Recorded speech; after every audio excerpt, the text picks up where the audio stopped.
morning, everybody. Good morning. This is time to find your seats and adjust the sound.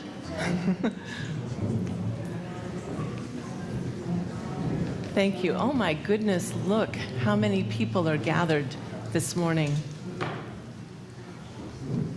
Can you hear me? Do I need to make any adjustments to the sound? Louder? All right. Wonderful. Well, good morning, everybody.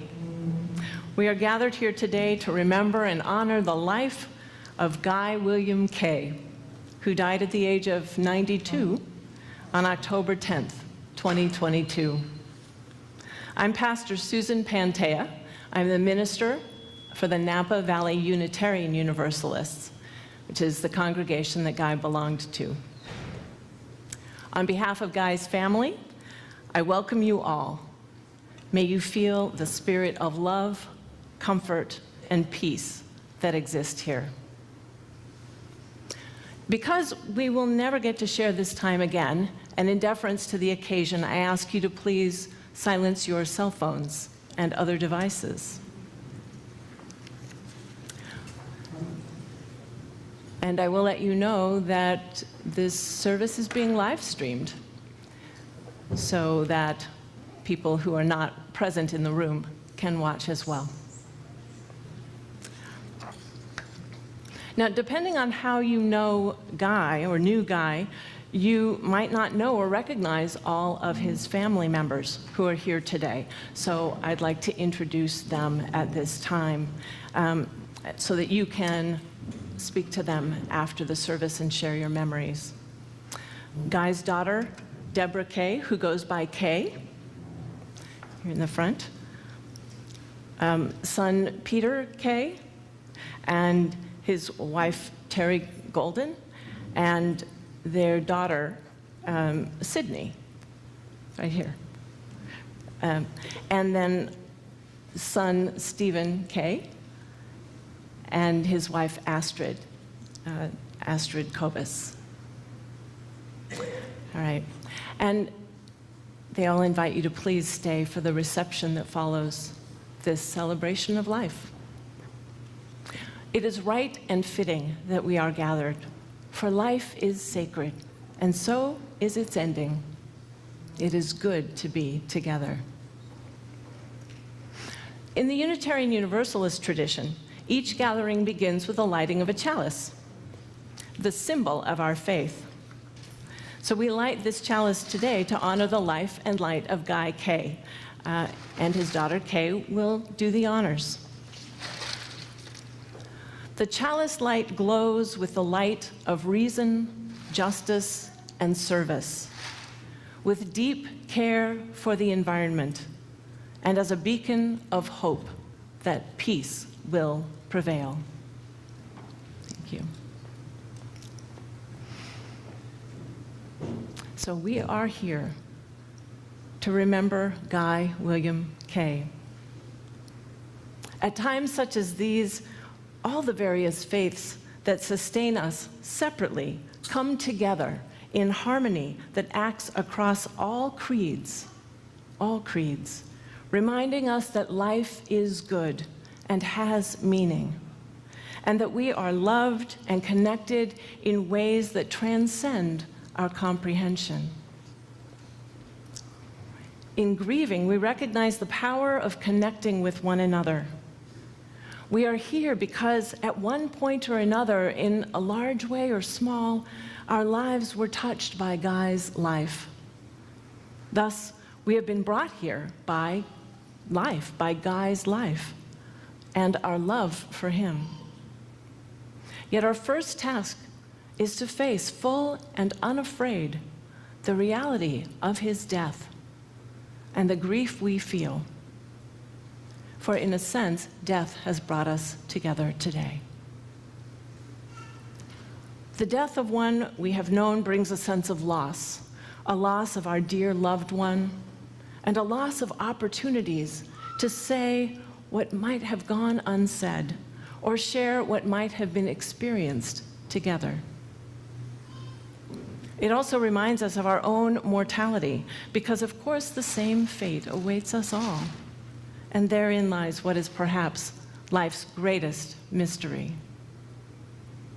And so we acknowledge that though we may feel the sting of Guy's absence, his love lives on in our memories and the myriad ways he changed our lives. May your memories of Guy be a blessing to you. And we will now hear about Guy's life from his children. Stephen is going to begin, and then Kay, followed by Peter.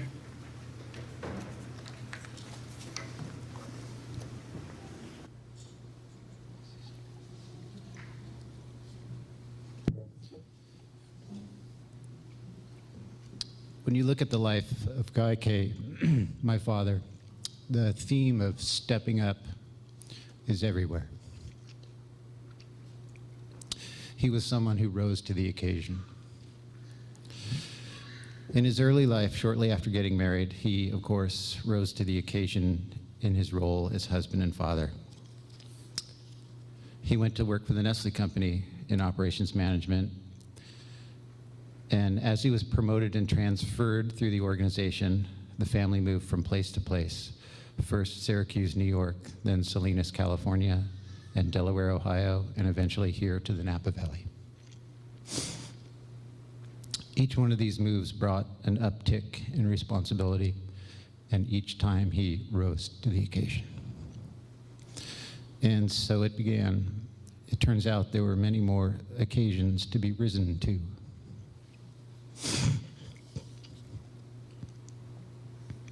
In 1976, the call of St. Helena's mayor, who drafted him to service on the town's recreation commission, saying, "We need folks like you volunteering to make our town hum." The mayor would use the same line just a couple of years later during Guy's swearing in for his first term on the St. Helena City Council. The next step after this was public service at the county level. Another occasion, another rise.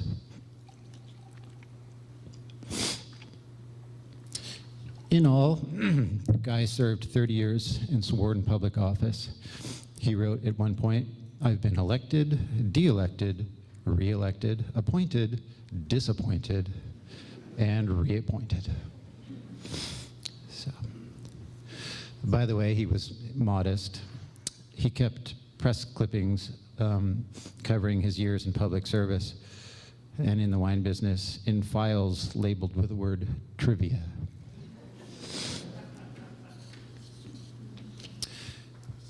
Rising to the occasion did not always have to be on such a large or public scale. There were also little things like social graces and basic life skills, the necessary tools for rising to small occasions. Guy was a gentleman and taught me how to be one, or at least he tried. He taught me how to pull the chairs out for the ladies at the dining table. He taught me how to tie a tie, and later, in the advanced class, a bow tie. His advice about the bow tie was to leave it a bit askew, because if you were lucky, a lady might notice and help you straighten it out. So, he also taught me how to sharpen a knife by hand using a whetstone. And the smell of the stone, the oil, and the metal together with the sound of the sharpening will always remind me of him, like sensory surrogates for his voice, which is not here anymore.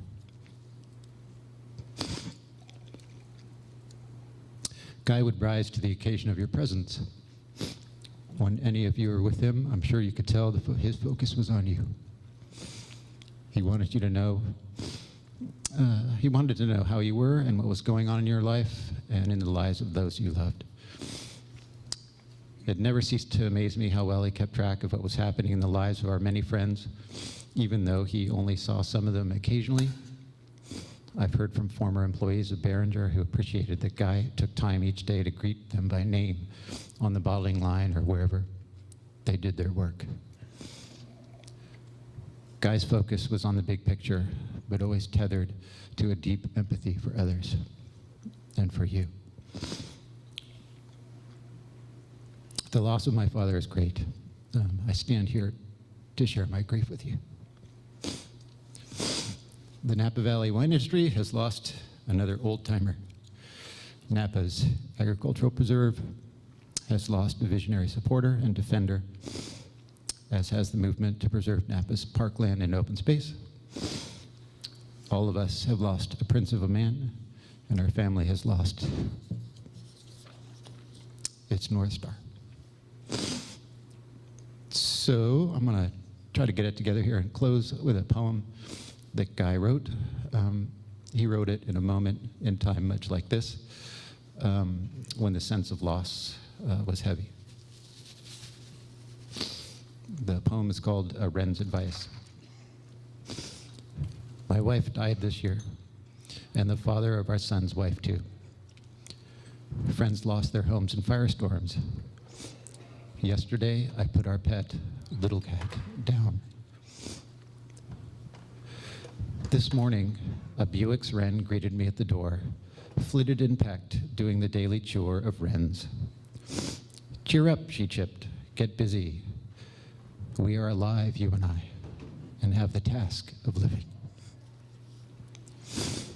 So this poem encourages us to rise to the occasion, and the occasion is life. So, thank you.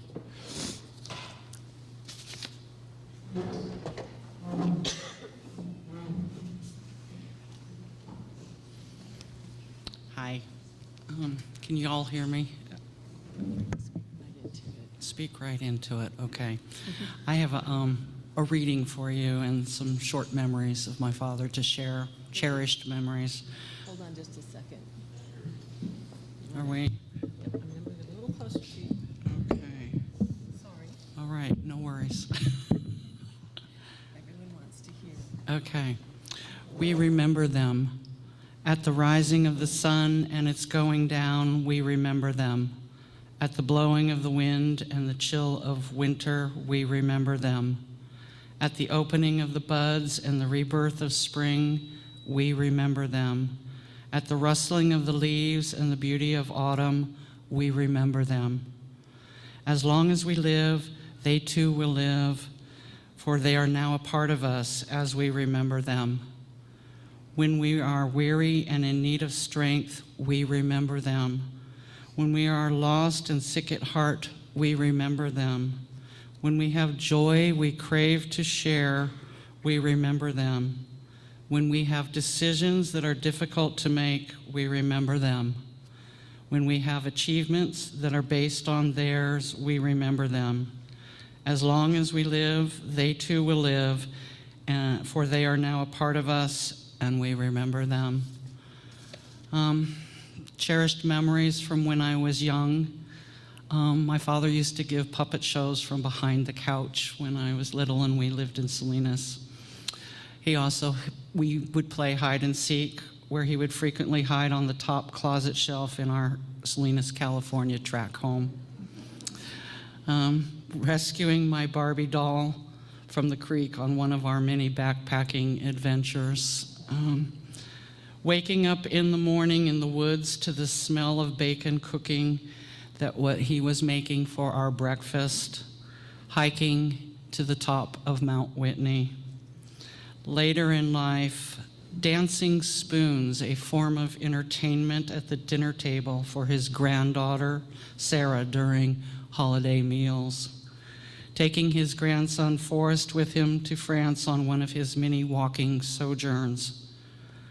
My father and daughter outing to San Francisco to protest the Iraq invasion, and our lunch at Tadish's afterwards, accompanying him to his regular peace vigil in Napa. The skills he taught me on how to affect change both in and outside the system. Him coming to my home that I purchased in 2003 in Guerneville to be my first handyman, fixing a few things. And finally, our many lunches in recent days where we always had deep, heartfelt conversation. These and many more memories treasured and cherished forever. Thank you.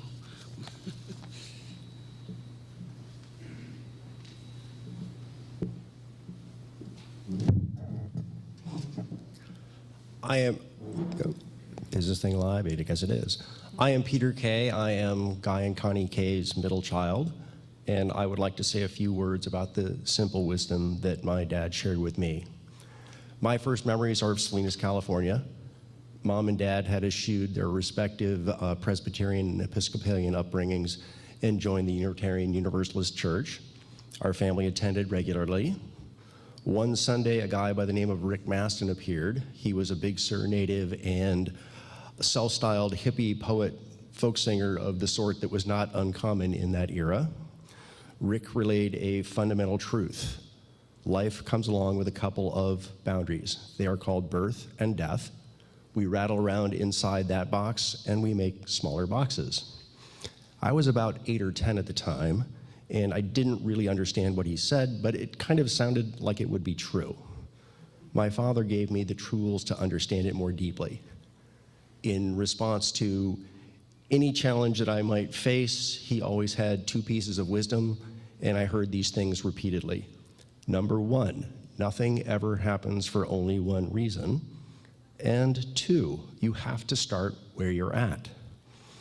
Our lives are a series of choices. We make our own choices, but the results of those choices are affected by the choices of others. Oftentimes, those others are very far removed from us, with little or no connection to us. At any point in our lives, the outcome of our choices is clearly not within our complete control. And certainly, to Dad's point, things happened for more than one reason. That leads to Dad's second bit of wisdom. You have to start where you're at. Wherever you are in your life, you can't go backwards. You need to go forward and make the best decisions you can so you can hopefully lead you to where you want to be.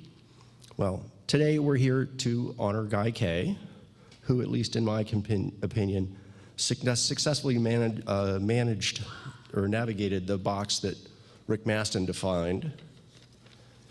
He traversed the boundaries of birth and death and ended up where he wanted to be, a successful husband, father, executive, public servant, advocating for the things he loved, staying true to his values, and exiting on his own terms. I am deeply grateful for the wisdom he shared with me and the example of how he lived it, and this is the constant touchstone as I navigate my own path. Thank you.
We will now hear a few memories of Guy, shared by some people who knew him well.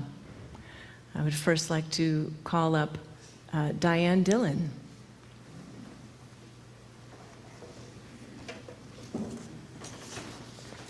Thank you.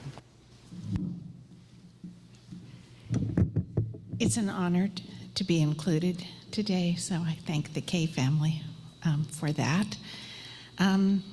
And it's an honor to speak to all of you about Guy. I had the pleasure of spending several years of hikes. Excuse me. I just want to make sure people can hear you. All right, thank you.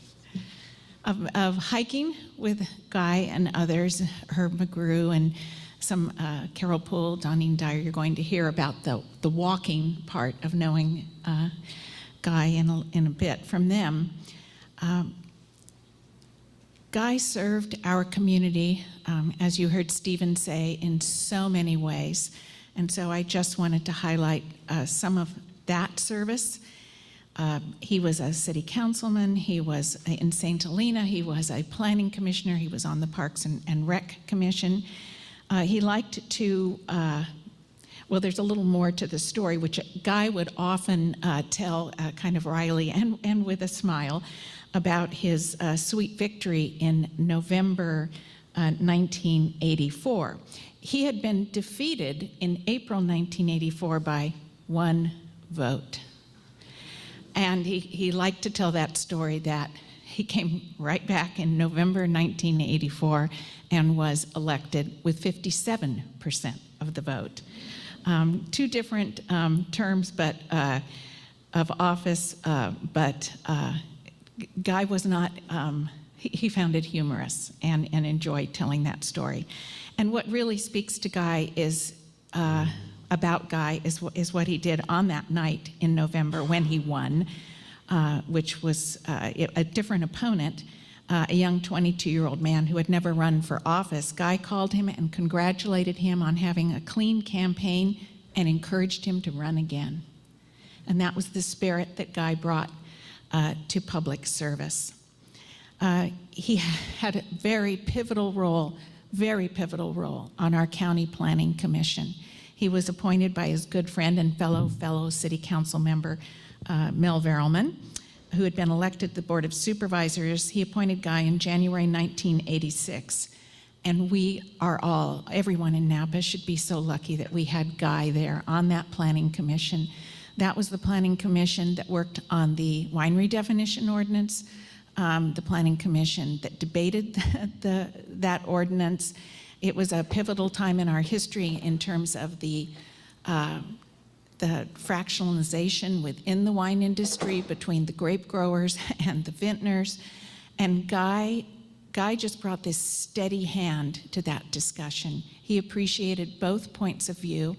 I have, being a little nerdy, have read the Planning Commission transcripts from that era, and you hear, when you read them, if you ever have the opportunity, you're hearing Guy's voice and what he said to his fellow commissioners and the public about how we needed to resolve these issues in our county if we were going to maintain our open space and agricultural base.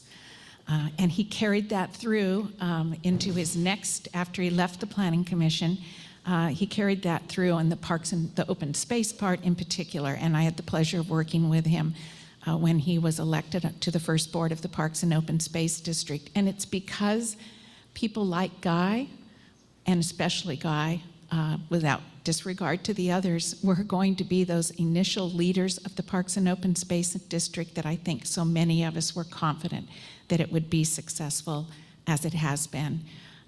So on behalf of the county, on my personal behalf, thank you to the family for sharing your father and grandfather and father-in-law with us. He was a very special person and so important to our county. Thank you.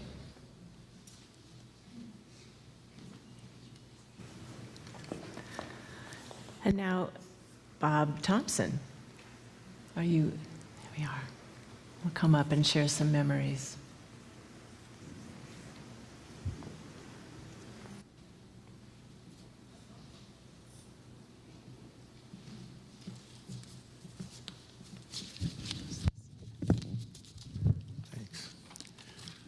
Guy Kay was as responsible as a human being can get. Responsible is the precise word because it has a little less of the value judgment in it than dutiful and honorable and the other neighboring words. Most of you already know about his public service. He had an infinite capacity for boring meetings. But his sense of responsibility went way deeper than that, right to his core, large matters and small. And I'd like to give you just one little bit that hits both ends. We were playing tennis one day, and at a certain point, small woman with a large dog comes along Hillview Place. And she had the dog on a leash. Another large dog approaches from the opposite direction. Dogs decide it's time for a little king of the mountain exercise. So they get at it, and then they really get into it, and she won't drop the leash. So she becomes a pivot point in this war. Guy sees what's going on, started to drop his racket, grabbed it back, shoots off the court, direction of the war. Now, he's much fleeter of foot and quicker of wit than I, so I'm sort of lumbering along in his wake trying to think of something to do, and he wades in. Top spin forehand on the leash dog, slice backhand on the loose dog, short rally, six strokes, max 8. The leash dog is in the near deuce court. Loose dog is in the far ad court. Loose dog wisely decides to pursue other interests closer to Main Street. Guy turns, checks a woman, makes sure she doesn't have any injuries, talks her down, gets her calm enough to listen to the command. Take your dog and go straight home. And then comes, not really very many people are going to wade into that dogfight. Even fewer are going to do what Guy did next. Turns to me, says, well, guess we better go back and finish the set.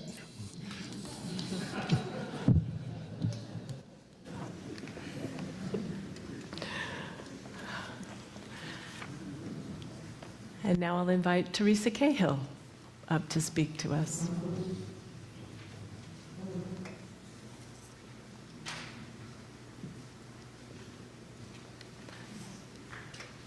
Out there.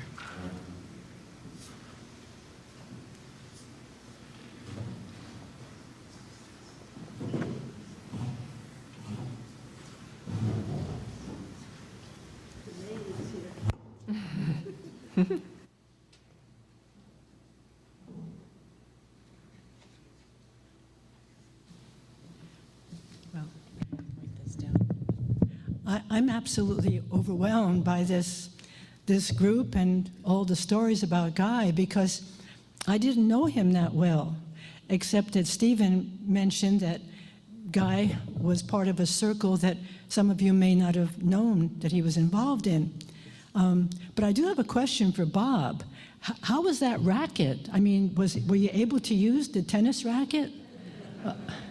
Yeah, wow, anyway. Yeah, well, I've only known Guy maybe about 12 years, and Joe Wilcox is sitting around here somewhere, right there. And Joe and I were involved with John Stevens, but that was only about 12 years ago.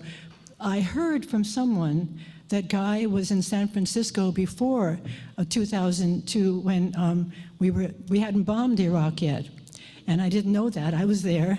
But so since that time in 2003, of course, when we were already in Iraq, we had been having different peace vigils in different places in Napa. And then John Stevens came along. And some of you all know John Stevens from Universalist Unitarian Church. And so we started the peace vigil on 3rd and Soskell. There's a picture back there of Guy right next to the sign that says, "Peace, do it." And Guy would sit there by the fire hydrant next to the loose caboose there on 3rd and Soskell. That was his spot. And that's how we got to know each other, but I usually was in a different corner. Sometimes we only had 4 people there, and there was 4 corners on 3rd and Soskell. But the very 2 years before we finished having those monthly vigils, it was just Guy and me. One time, just Guy and me on the four corners. So anyway, I just said, well, let's just go an hour and then we'll go home. And Guy was happy about that. But I was thinking of two words. You mentioned responsibility, Bob. I think for me, it was the dependability. I would always know that Guy was going to come. Guy never missed. And the last time was the last Sunday in September, which I think was the 25th. And I called him like a day before to be sure he was coming. And he said, well, I'll try. He said, I'll try, but my health isn't too good. And you know, he died. But I was overwhelmed when I saw the obituary. I had no idea how his health was. And then also a commitment. I think we heard that a lot today. But his commitment to peace as a a Korean War veteran. I didn't know much about his past at all, just learning it today. But I did also know his feelings about peace. And it wasn't just peace against the war, but against any type of violence of any sort. And towards the end of our vigils, we began using the climate control and peace for the earth, for all the violence being done to our atmosphere and in families. But I'm just going to finish with one thing. I told Stephen this, and I love it. Bottle Rock. Bottle Rock was hard because, first of all, there wasn't any parking for us that last Sunday. And so, but we got there, and Guy and I were sitting together. We used to have signs that said, standing for peace. And then us old-timers began bringing our chairs, and so it was, we dropped the standing for peace. We were sitting for peace. Joe, too. But anyway, so Bottle Rock, we would watch these young women, and guys, too, of course, coming across 3rd Street Bridge. And I just, said and Guy was very quiet. I never really talked very much to him, He was very quiet. But I said to him, I like to watch the girls with their pretty dresses coming across the bridge there. And he said, so do I. And I really felt like I knew him then, Yeah. Well, thank you very much for the opportunity and the joy of being to celebrate his life. And I will always, always see Guy in my memory, in my mind, in my heart.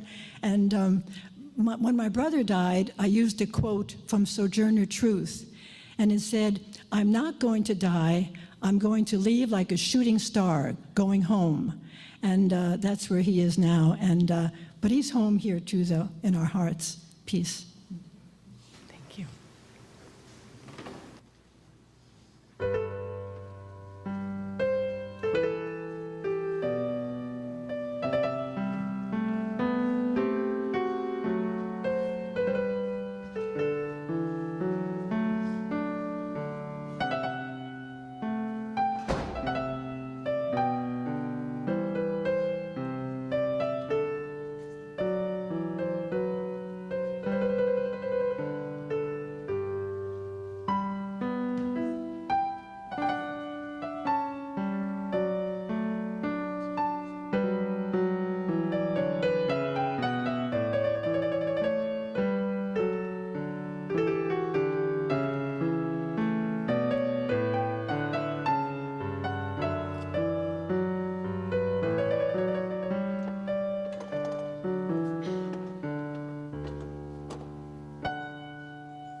We'd now like to invite Lee Hamilton to join us, speak to us. Thanks. Isn't it wonderful to hear all this stuff about our friend? Thank you for inviting me to speak. What an honor. I grew up in the South. My father died when I was very young, but what I really remember about him was that he was a gentleman, and he tried to instruct us in that too. He was of the Southern variety, but when I met your dad, I knew instantly I was in the presence of a true gentleman. It was quite amazing in putting that out, and that's in the best sense of the word. I recently reread something I read a while back, George Washington's Rules of Civility and Decent Behavior. I think 116 things you got to remember. Guy could have written that book. It was wonderful. Of course, it's not just about impeccable manners, it's also about how we treat each other. I first met Guy at the Unitarian Universalist Fellowship and saw him regularly in the men's group and the adult religious education classes, completely regularly. He never missed anything.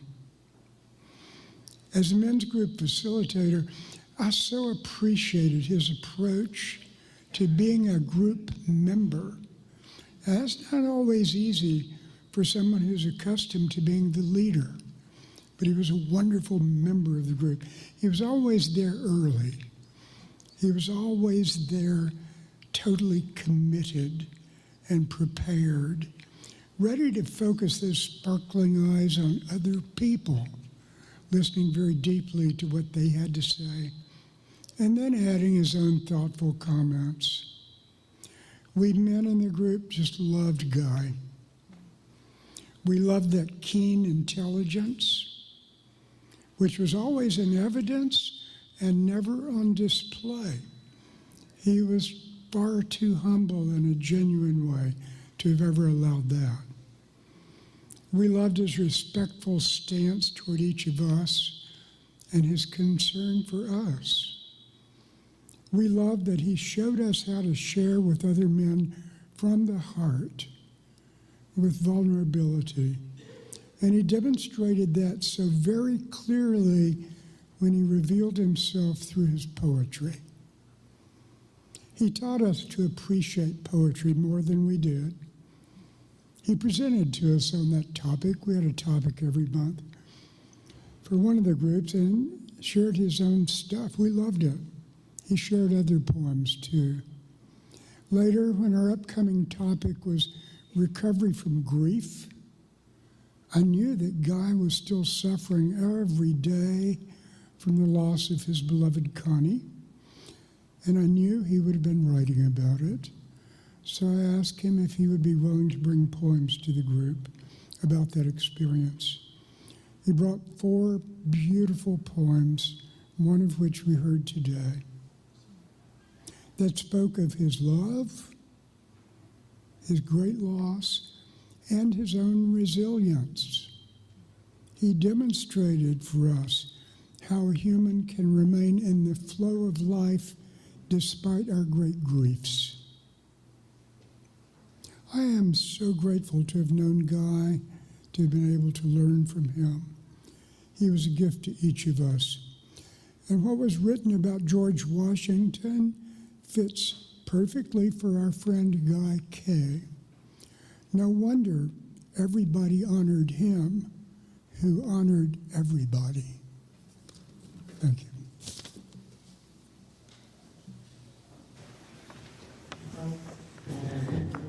You've got remarks to read. I will let you introduce them. I'm here to read for Warren Wynarski. I'm here to read for Warren Wynarski. He couldn't be here due to health reasons. For those of you who don't know, Warren was the founder, along with his wife Barbara, of Stag's Leap Wine Cellars. Since I could not be with you in person due to health reasons, Peter kindly consented to read my remarks of admiration for my friend Guy Kay. Neither of us were born in the Napa Valley, but we both loved it, and it was the basic grounds of our friendship. Later, I think it was because of the common interest in the visual arts, Connie and Barbara became acquainted through that, and we began to spend time with the Kays. We saw eye to eye on many things about the Valley and on current matters outside of it. In addition, I am honored to speak about Guy because of my appreciation of his virtue. I admire his moderation, but this is a virtue seems more applied to the character of things associated with the body, and what I especially admire about Guy has to do with the virtues of the soul, namely prudence, good management, common sense, and justice. I observed these virtues displayed in many things that he did and said in the public sphere that he occupied in the community.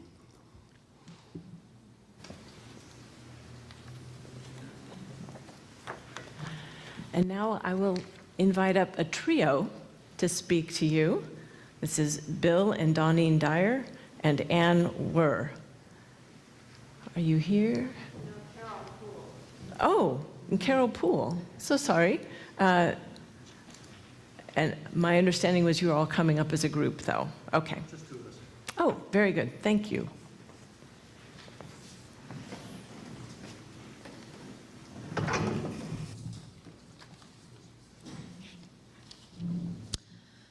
I'm Carol Poole, currently the president of Napa Wildlife Rescue.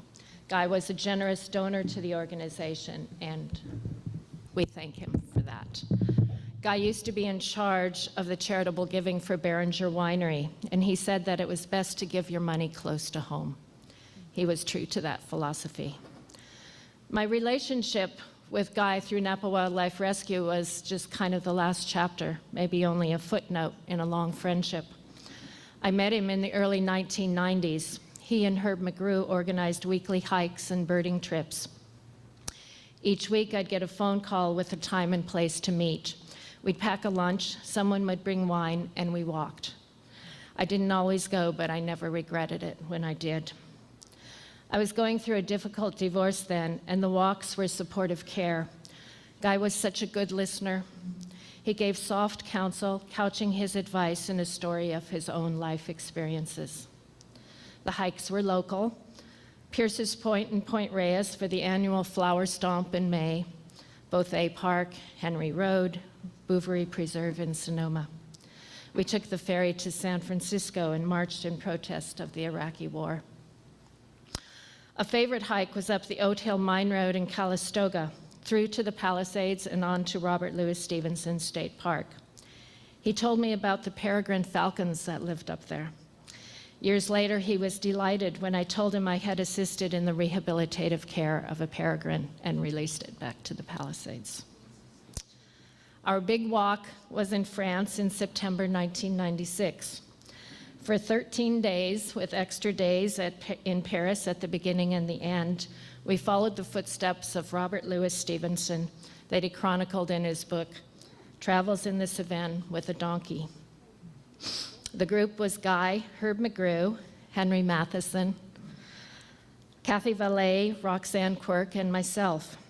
3 men and 3 women, no couples, no romance, just hiking, good meals, and a far-reaching, thoughtful conversations. Guy, Herb, and Henry had been on many hikes through Europe together, but Kathy, Roxanne, and I were the first 3 women who were invited to participate. There were 2 French speakers and 4 wannabe French speakers. We carried everything on our backs, 2 weeks of clothes and toiletries in a day pack. We kept journals and had a designated banker to divide the expenses evenly. There were no advance hotel reservations except for our first night in Paris. We would arrive in a town, look for a hotel, and take whatever rooms we could find. Sometimes there were no rooms, adding extra adventure and several miles to the next town. Once lodging was secured, someone would scout for a restaurant for dinner. We had lots of good food and always several bottles of wine. We'd write in our journals, do our minimal laundry in bathroom sinks, or just collapse in bed with crazy dreams. We had beautiful weather. We had stormy weather. It was wonderful. There was enough of an age difference between Guy and me that I would sometimes get subtle fatherly advice. I injured my knee halfway through our hike in France and had to take it easy a couple of days. One day my knee gave out in the middle of nowhere and I had to resort to hitchhiking to the next town. Guy interrogated the man who stopped to pick me up. He finally decided I could get in the car, but I heard later that he regretted that decision and worried that I wouldn't never appear again. I always felt that Guy was on my team, that he had my back. That's how he was. When you were a friend of Guy's, you were a friend forever. And I will always cherish our times together.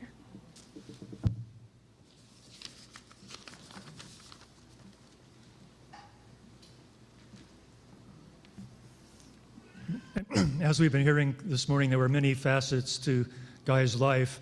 Even though we both came out of the world of wine, I really knew Guy from walking and hiking. And I think a very notable walk that Guy did with a group of friends was on the pilgrimage route, the route to Santiago de Compostela. 1,200 kilometers, which they did not do all at once, but they did it over a series of vacations.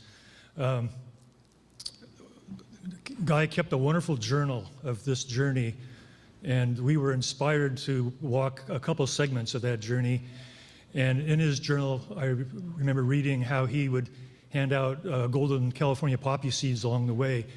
And sure enough, as we walked into these remote mountain French villages, in amongst all the red poppies, every once in a while we'd find golden poppies in bloom.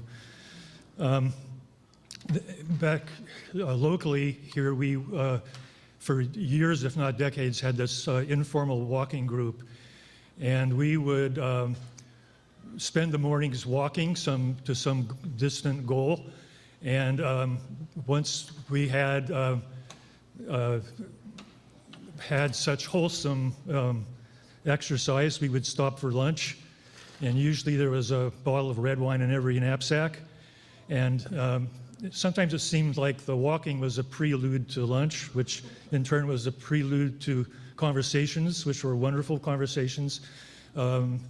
We talked about local issues, we talked about issues of the world, and sometimes we solved those issues along the way. Coming down here this morning, I was remembering one particular walk where the weather was pretty bad. It was kind of like today, and it ended up being just Guy and I going up the Oak Hill Mine Road. And the Oak Hill Mine Road is a public trail, largely, or at least partly due to Guy's efforts. But on this particular day, we got to the top of the Oak Hill Mine Road. It had been raining. The rain had run off the cliffs and frozen. So Guy and I found a relatively dry place, got out our lunches, in the midst of all these chunks of ice. And Guy pulled out of his knapsack a bottle of Zinfandel, and I looked at the label, and it was 16.5% alcohol. Normally, I would find that kind of alarming, but on this particular occasion, my fingertips really appreciated it. So, wonderful experiences walking with Guy, and he's off the trail now, but not too far.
I'm on this.